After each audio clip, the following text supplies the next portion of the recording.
वर्तमान आपण देखुछंती exclusive visual दुष्कर्म अभियोग युवक निर्दोष रे खलास। एप्रिल 12 तारिख रे कुआखिया थाना अंतर्गत कुलु गाँवर मंगुली दलाई तांको नाबालिका झीलू से ग्रामर मनोरंजन दलाई प्रेम करी अपहरण और दुष्कर्म करिथिबार नै कुआखिया थाना रे लिखित अभियोग करथिले। अभियोग को भित्ति करी कुआखिया थाना पुलिस तमिलनाडु नाबालिका झील सह अभियुक्त मनोरंजन को गिरफ्त करथिला। परे अभियुक्त को कोर्ट रे हाजर कराइबा परे कोर्ट को निर्देश रे अभियुक्त को जेल हाजत को पठाई दिया जाइथिला। नाबालिका डाक्तरी माइना मना करिबा और पुलिस एवं कोर्ट रे निज विभिन्न प्रकार बयान देबारु बुधवार दिन 11 जनक साक्षीक बयान और डाक्तरी रिपोर्ट और पुलिस तदंत रिपोर्ट को भित्ति करी मानवर अतिरिक्त जिला और दौरा जज एवं पोक्सो कोर्ट जज अभिजित पलाई अभियुक्त मनोरंजन को निर्दोष रे खलास करिसेंती। मुदाला तरफ मामलाटी को युव आईनजीपी संदीप सामल और रश्मिरंजन साहू परिचालना करथिले।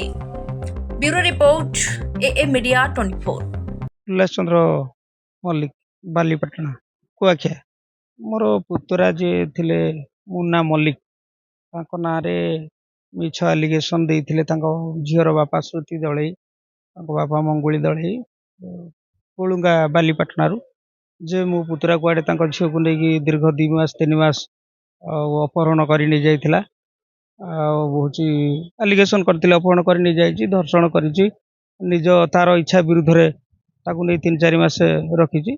सेति से माने मो पुतरा ना रे अभियोग करथिले जो हम स्थानीय कुआखिया थाना रे अभियोग करथिले। तापरे दीर्घ 6-7 मास हैला आमे वकील देइथिलु तांको पक्ष वकील देइथिले। आमे केस लढी आज हम पुओ निर्दोष प्रमाणित हैला पर मान्यवर कोर्ट प्रमाणित कला पर आमे न्याय पाइछु। पुओ भी संगर नेकी जाउछु मो पुत्र मु रश्मिरंजन साहू आईनजीबी जाजपुर कुआखिया थाना अंतर्गत कुलगाँ ग्रामर जैनिक मंगुली दलाई तांकर झीयर अपहरण मामला को नहीं एक कुआखिया थाना रे गोटे केस दायर करथिले जार पीएस केस नंबर होची 139/25। एथिरे जैनिक ग्रामर मुन्ना आलियाज मनोरंजन मलिक तांको झील को अपहरण करिवार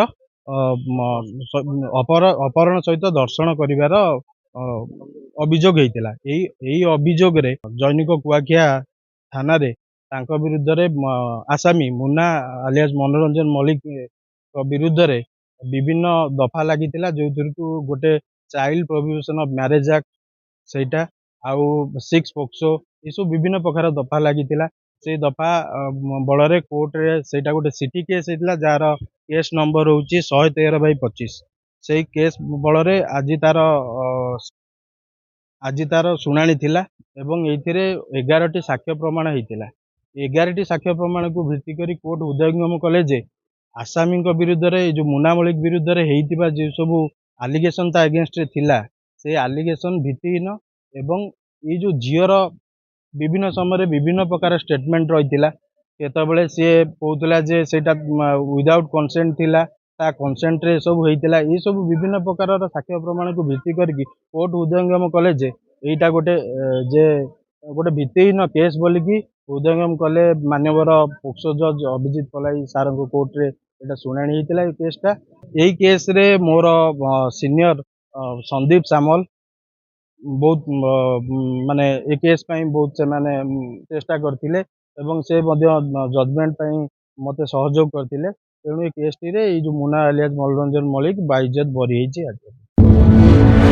हम चैनल सह जोड़ी हेबाको लाइक शेयर सब्सक्राइब करंतु।